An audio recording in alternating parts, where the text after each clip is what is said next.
సనాతన ధర్మం ప్రకారంగా హిందువుల్లో కొంతమంది పండుగల సమయంలో ఉపవాస దీక్షలు చేస్తూ ఉంటారు. అలాగే ముస్లిం సహోదరులు రంజాన్ మాసంలో కఠోర ఉపవాస దీక్షలు చేస్తూ ఉంటారు. మనుషులే కాదు, జంతువులు కూడా ఉపవాసం చేస్తూ ఉంటాయి. నిజంగా మనుషులు ఆరోగ్యాన్ని కాపాడుకునేందుకు, అలాగే పండుగల సందర్భంగా ఉపవాస దీక్షలు చేస్తూ ఉంటే, జంతువులు కూడా ఉపవాస దీక్షలు చేస్తూ ఉంటాయి ఆరోగ్యం కోసం.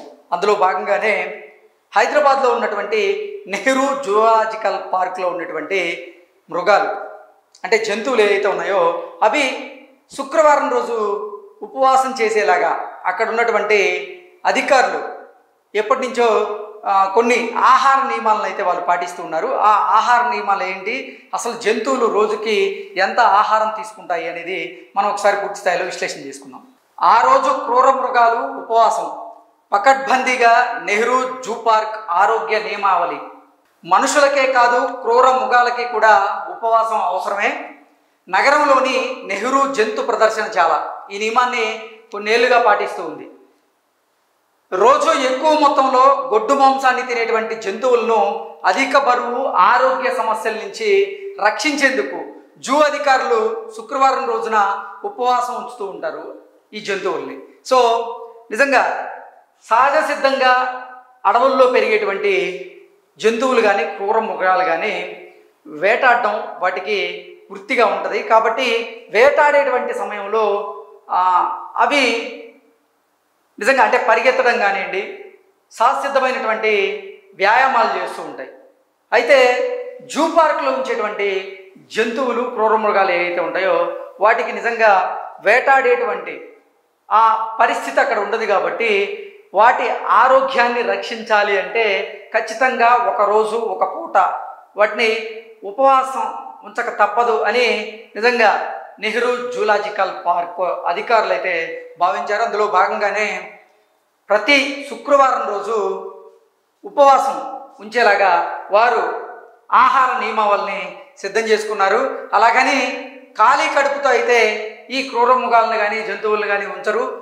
ఉదయం కొంత కోడి మాంసాన్ని అలాగే పాలన అయితే ఇస్తారు. ఆ తర్వాత వాటిని ఉపవాసం ఉండేలాగా ఆహార నియమావళిని అయితే సిద్ధం చేస్తారు. జంతువులకు ఇచ్చేటువంటి ఆహారం ఎలా ఉంటుంది మన నెహ్రూ జూలాజికల్ పార్క్లో అనేది ఒకసారి కనుక మనం చూస్తే, అక్కడికి చెంగిచెర్ల కబేలా నుంచి గొడ్డు మాంసం, అలాగే మార్కెట్ నుంచి కూరగాయలు, గడ్డి, గుడ్లు, కోడి మాంసం, ఇతరత్ర పదార్థాలను గుత్తేదారు ఉదయాన్నే జూ పార్క్ అయితే అందజేస్తారు. వాటన్నింటినీ జూ పార్క్లో ఉండేటువంటి వైద్యులు పరీక్షించి నాణ్యమైనటువంటి ఆహారాన్ని లోపలికి అనుమతిస్తూ ఉంటారు.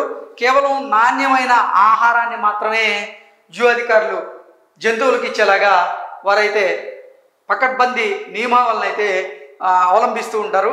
ఇక హైదరాబాద్ నెహ్రూ జూ పార్క్లో ఉండేటువంటి జంతువులకి ఏ ఏ ఆహార నియమావళిని పాటిస్తారు జూ అధికారులు అనేది కనుక చూస్తే, జిరాఫీకి ప్రతిరోజు చూసుకున్నట్లయితే 70 కిలోల కూరగాయలు, పండ్లను వారు వేసేలాగా ఆహార నియమావళిని అయితే సిద్ధం చేశారు. సో జిరాఫీ కూడా ప్రతిరోజు 70 కిలోలకు సంబంధించి కూరగాయలు అయితేనేమిండి, పండ్లు అయితేనేమిండి అది తినేలాగా ప్లాన్ చేశారు. ఇక చిరుత, జాగ్వర్, ఇతరత్ర జంతువులకు కానీ ఉదయం కోడి మాంసం, అలాగే పచ్చి గుడ్లు కలిపినటువంటి పాలు, అలాగే సాయంత్రం 6 గంటలకి 6 కిలోల గొడ్డు మాంసం వాటికి ఆహారంగా ఇస్తూ ఉంటారు. ఇక నక్కలు, తోడేళ్లకు కనుక చూసుకున్నట్లయితే వాటి డైట్ ఉదయం పూట కోడి మాంసం, అలాగే గుడ్లు, పాలు, సాయంత్రం పూట 4 లేదా 5 కిలోల గొడ్డు మాంసాన్ని ఈ నక్కలు, తోడేళ్ళకైతే ఇస్తూ ఉంటారు. నిజంగా నక్కలు, తోడేళ్ళకి ఉదయం పూట కోడి మాంసం, గుడ్లు, పాలు, సాయంత్రం 4 నుంచి 5 కిలోల గొడ్డు మాంసాన్ని అయితే ఇస్తారు. ఇక పాముల విషయంలో కనుక చూసుకున్నట్లయితే త్రాచుపాముకు తొండలు, ఎలకలు వీటిని ఆహారంగా ఇస్తారు. ఇక కొండ చిలువలకు గిన్నీ పిగ్స్ని ఆహారంగా వేస్తారు.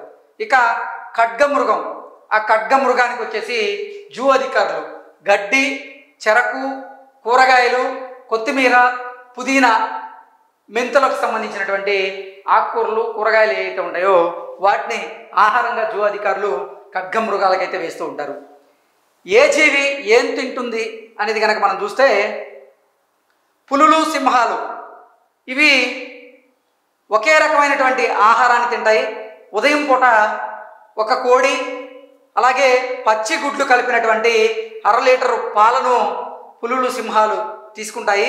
సాయంత్రం పూట కనుక చూసుకున్నట్లయితే 8 కిలోల గొడ్డు మాంసం బీఫ్ వారు ఇస్తూ ఉంటారు. నెక్స్ట్ ఏనుగు కనుక చూసుకున్నట్లయితే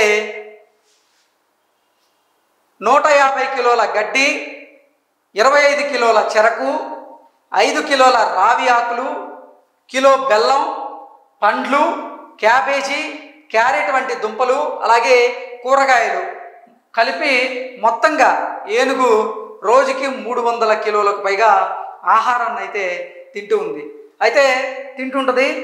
ఈ నెహ్రూ జూలాజికల్ పార్క్లో ఉండేటువంటి జంతువులు క్రూరమృగాలు ఏవైతే ఉన్నాయో వాటికి గనక ఆరోగ్యం బాగాలేకపోతే వెంటనే గుర్తిస్తారు. గుర్తించి అక్కడ ఉండేటువంటి వైద్యులు వాటికి అంటే చికిత్సను కూడా అందిస్తూ ఉంటారు.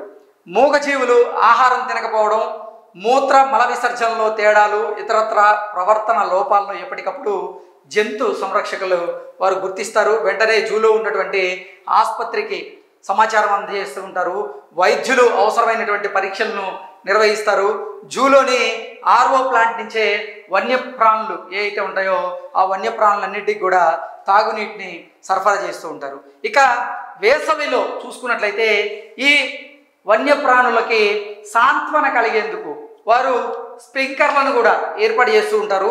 ఎందుకంటే ఎక్కువ వేడిని అవి తట్టుకోలేవు కాబట్టి ఆ వేడి వాతావరణాన్ని తగ్గించేందుకు వాటికి సాంత్వన కలిగించేందుకు స్ప్రింక్లర్లను ఏర్పాటు చేసి అక్కడ వాటికి చల్లదనం చేకూరేలాగా తగిన చర్యలను అయితే జూ అధికారులు తీసుకుంటూ ఉంటారు. సో ఇలా వారంలో ఒక రోజైతే ఖచ్చితంగా ఈ జంతువులు అనారోగ్యం బారిన పడకుండా అవి బరువు పెరగకుండా ఉండేందుకు వాటిని రక్షించేందుకు జూ అధికారులు అయితే ఒకరోజు వాటిని ఉపవాసం ఉంచుతారు. శుక్రవారం రోజు అది కూడా రోజు మొత్తం అయితే ఉపవాసం ఉంచరు.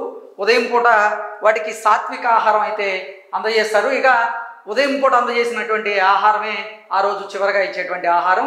మరుసటి రోజే మళ్ళీ వాటి దినచర్య ప్రారంభమవుతుంది. వాటికి ప్రతిరోజు ఇచ్చేటువంటి ఆహారాన్ని కొనసాగిస్తారు. కేవలం ఒక శుక్రవారం రోజు మాత్రమే వాటిని ఉపవాసం ఉంచుతారు. అది కూడా పూర్తి స్థాయిలో ఉపవాసం ఉంచరు. ఒక పూట వాటికి సాత్విక ఆహారం అయితే అందజేస్తారు. Thank you so much.